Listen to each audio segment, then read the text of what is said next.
Assalamualaikum warahmatullahi wabarakatuh.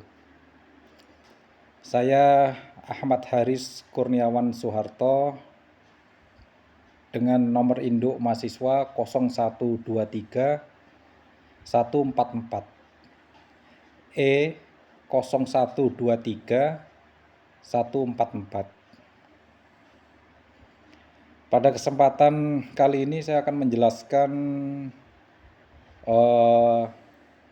terkait soal-soal UTS mata kuliah Islam Nusantara.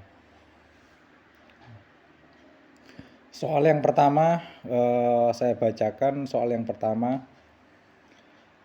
Konsep dan polemik Islam Nusantara. Jadi kalau kita bicara konsep dan polemik Islam Nusantara, konsepnya ialah paham dan praktek keislaman di bumi Nusantara ini sebagai hasil dialektika. Dialektika itu dialog atau musyawarah antara teks syariat dengan realita budaya setempat. Jadi syariat Islam itu dengan budaya setempat di Nusantara. Yang kedua, Islam Nusantara merujuk pada konteks geografis, yaitu Islam yang berada di kawasan Nusantara. Ketiga, Islam Nusantara adalah ajaran Islam di Nusantara. Misalnya pada zaman dahulu, zaman Wali Songo, mendakwahkan ajaran Islam yang ramah dan santun kepada masyarakat Jawa khususnya. Gitu. Itu adalah beberapa contoh konsep Islam Nusantara. Terus terkait polemiknya apa? Jadi polemiknya Islam Nusantara itu adalah dengan adanya aliran-aliran baru yang tanpa dasar, tanpa dia mengetahui sejarah, budaya, selalu menganggap ajaran mereka itu benar dan membid'ah-bid'ahkan ajaran sebelumnya, seperti itu. Jadi itu menjadi polemik. Misalkan contohnya zaman waktu tahlilan, seperti itu. Jadi ada, karena dulunya itu kita kombinasikan syariat dan budaya, maka ada yang namanya tahlilan, selamatan, syukuran, seperti itu. Tapi orang yang tidak setuju atau yang tidak paham dengan hal tersebut seringkali menjadi polemik di negara kita khususnya. Seperti itu. Jadi terkait soal nomor 2, penjelasan Islam Arab dan Islam Nusantara. Islam Arab dan Islam Nusantara ini jelas beda.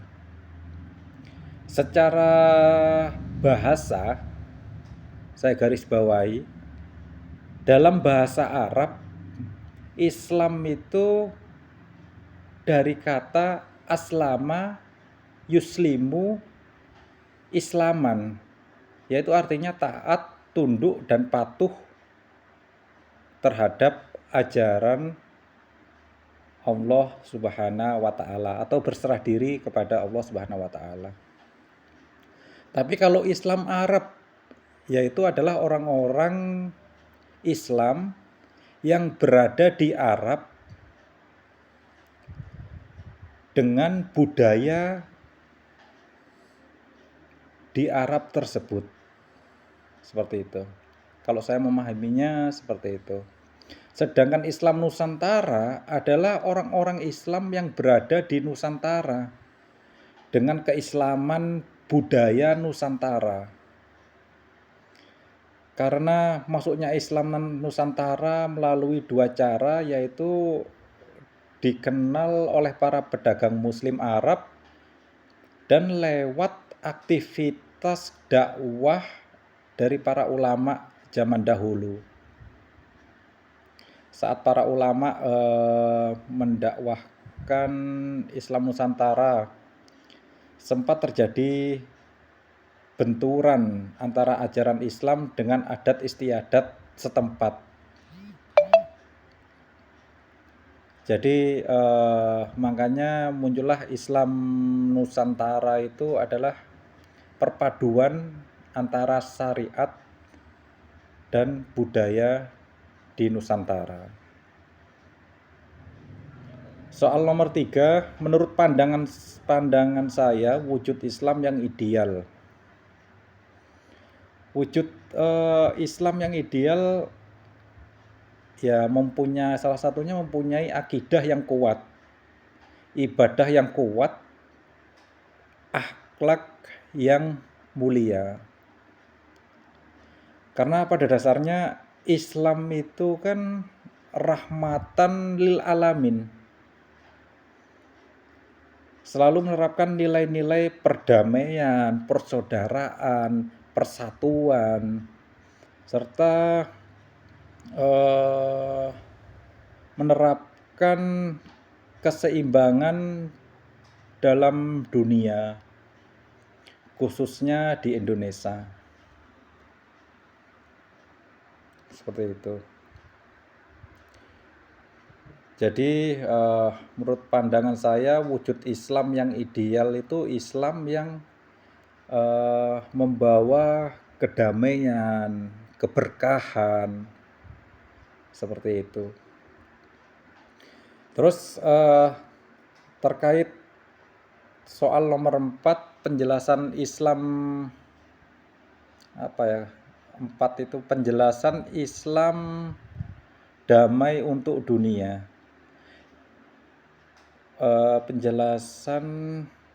Penjelasan Islam damai untuk dunia.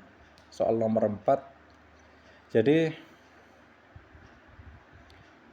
Islam adalah agama yang mengajarkan kedamaian antara sesama agar saling mengenal, saling memahami, saling menghormati, saling menghargai, dan tolong menolong antara satu dengan yang lainnya.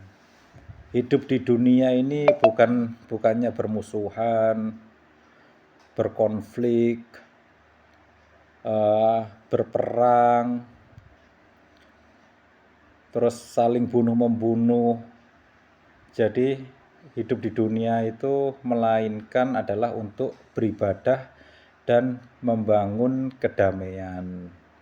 Jadi yang dimaksud rahmatan lil alamin itu ya memang Islam itu yang Islam damai gitu, bahagia, tentram, seperti itu. Jadi mungkin cukup sekian jawaban soal UTS dari saya. Saya mohon maaf bila ada kesalahan. Wassalamualaikum warahmatullahi wabarakatuh.